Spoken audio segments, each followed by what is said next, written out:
And it's one thing for, somebody around the internet to see this and it get put out there, yada, yada, yada. But now a couple of things has happened. Number one, this clip was put out by USA Basketball themselves. USA Basketball posted this themselves, not a random fan account, not some clickbait aggregator. The official USA Basketball social media team chose this specific clip of Paige Bueckers blocking Caitlin Clark's shot and pushed it out to millions of followers. And if you think that was an accident, you haven't been paying attention to how women's basketball operates behind the scenes. Tell me USA Basketball doesn't have agenda? It shined through loud and proud when Diana Taurasi made the Olympic team. And Caitlin Clark didn't. Diana Taurasi proceeded to be somebody that was holding the bench down. At the end of the bench, not even able to play. Too old, too tired. Nah. Remember Diana Taurasi making the Olympic team in 2024 while Caitlin Clark got left off the roster? Taurasi barely saw the court in Paris. She was anchored to the bench, too tired to contribute, while the team that supposedly suited veteran leadership could have used the player who just set the NCAA all-time scoring record and was dominating WNBA headlines. That decision didn't make basketball sense, but it made perfect sense when you understand who controls these rosters. Sue Bird, Gino Arima, the Yukon pipeline that's been running USA Basketball for over 2 decades. The Angel Reese fans, the Paige Bueckers fans, they wet themselves, right? Yeesh. That's not something you want to think about. And it's one thing for the most horrible place known to man, called social media, to try to take victory laps with this. I mean, okay, you sort of expect that out of the worst. Do you not? Question mark? But it's Paige Bueckers checks the same boxes as Sue Bird. That's not speculation. That's observable fact. And now, we're watching the media machinery rev up to justify what's coming next. USA Basketball posts the clip, the engagement rolls in, the narrative gets established early. And suddenly, when roster decisions get made for the 2026 World Cup or the 2028 Olympics, there's already months of groundwork laid for why Paige deserves the spot over Caitlin. WNBA insider Annie Costabile was among the media members present at Team USA training camp, and she addressed Clark's defense during the December 15th appearance on the Indy Stars Fever Insider podcast. Quote, "Her shot is still there. That was one of my leads, but that the shot of hers that we're all so familiar with is still there. Her speed was coming back, which I thought stood out. Obviously, her timing on passing, that was still impressive." Costabile said when I would assume Chloe Peterson asked her what stood out about Clark's Team USA performance. Enter Andrea Carter, WNBA insider for Front Office Sports. She was at the December 15th Team USA training camp, and she made sure to address Caitlin's defense during an appearance on the Indy Stars Fever Insider podcast. Quote, "Her shot is still there. Her speed was coming back. Her timing on passing was still impressive, but I think defensively, anyone who watches Caitlin's game knows that's an area that needs to improve. Watching her go up against Kelsey Plum and then seeing her and Paige on each other, I don't think it's a matter of one versus the other. You're watching how these two players are going to operate together one day. Notice the framing there. Not if they operate together. When they operate together one day, the decision's already been telegraphed." Then seeing her and Paige on each other. I don't think it's a matter of one versus the other. You're watching, kind of evaluating how these two players are going to operate together one day. And I think that was so more exciting than telling. I mean, it's funny. So we're going to take the one thing about Caitlin's game and we're going to go after Caitlin over it. You knew that was going to happen. This was going to happen. We're going to zero in on this one thing after she's been injured play 13 games. Here's what Carter conveniently left out of her defensive analysis. Caitlin Clark played 13 games after returning from injury last season. 13 games. She didn't have a full off-season to work on defensive fundamentals because she was rehabbing. She didn't have training camp to build conditioning because she was managing her return-to-play timeline. And now, she shows up to a December showcase event, still shaking off rust, and suddenly her defense becomes the story that insiders feel compelled to discuss on podcasts. Meanwhile, Paige Bueckers has missed significant time with injuries throughout her college career, including an ACL tear and a tibial plateau fracture. But you don't hear the same scrutiny about whether those injuries affected her lateral quickness or defensive positioning.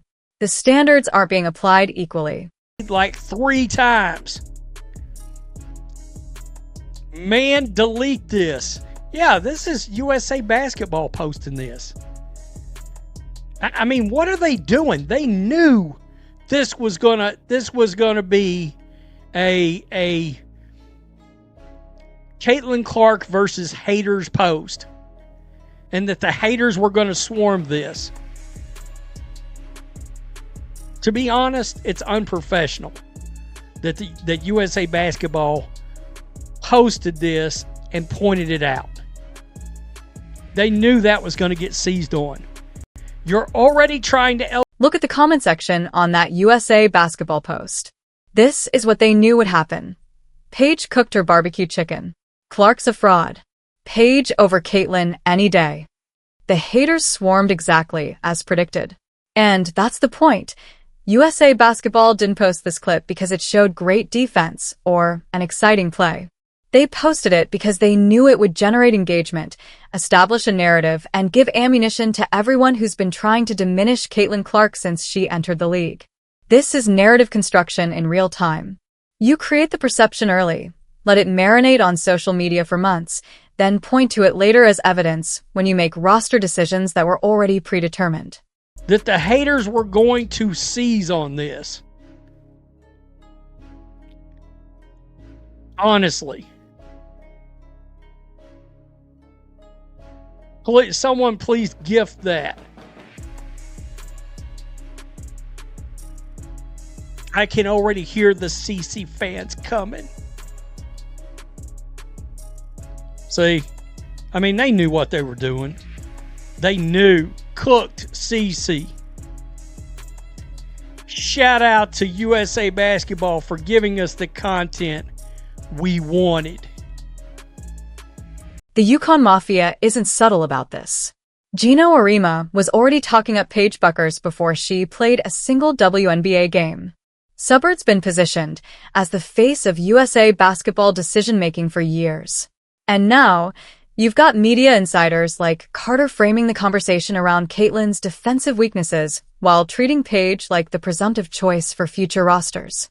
This is how the game gets played in women's basketball. It's not about who's performing at the highest level right now. It's about who fits the preferred narrative and checks the right boxes with the people making decisions. Agenda. Propaganda. Tell me what you think. It is Caitlin Clark fans against everyone all over again. Here we go. It's not even 2026 yet. So it begins. Peace. Here's what this really comes down to. Caitlin Clark brought unprecedented attention to women's basketball.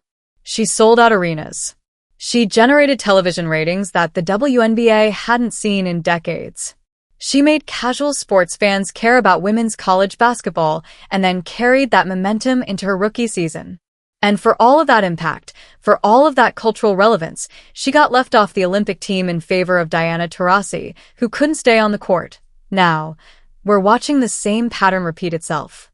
USA Basketball posts clips designed to elevate Paige and scrutinize Caitlin. Media insiders focus their analysis on Caitlin's defensive limitations while glossing over context about injury recovery and limited preparation time. The Yukon connections continue to influence roster construction at the highest levels of international competition, and the most frustrating part, Caitlin Clark doesn't control any of this.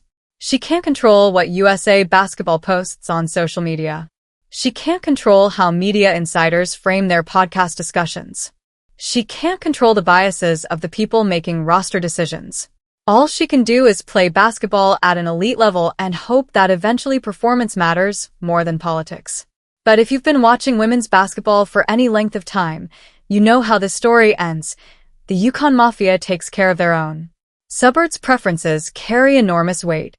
Gino Arima's opinions influence decision-makers and players like Caitlin Clark, who came up outside that system, who didn't play for the right college program or cultivate relationships with the right power brokers.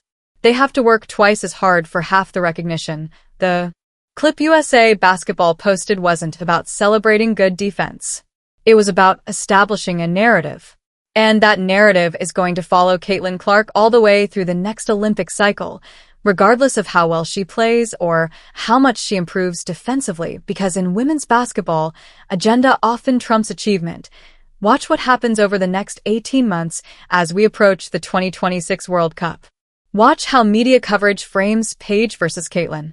Watch which players get featured in USA Basketball promotional content. Watch who gets the benefit of the doubt when roster decisions get made, and then ask yourself whether those decisions are really about putting the best team on the floor or whether they're about maintaining control and rewarding loyalty to the system. Caitlin Clark's going to keep doing what she does. She's going to work on her defense. She's going to lead the fever. She's going to put up numbers that make it impossible to ignore her impact. But will that be enough to overcome the institutional bias that's been operating in women's basketball for decades? Based on what we've already seen, I wouldn't bet on it. So, here's my question for you. If Paige Bueckers makes the 2026 World Cup roster over Caitlin Clark, despite Caitlin having better professional statistics and greater impact on the league, will you accept the explanation that it was purely a basketball decision? Or will you recognize it for what it actually is? The continuation of a pattern that's been obvious since the Olympic team got announced without the player who just transformed women's basketball's cultural relevance. Drop your thoughts in the comments, hit that subscribe button, and let's keep watching how this plays out, because I guarantee this story is far from over.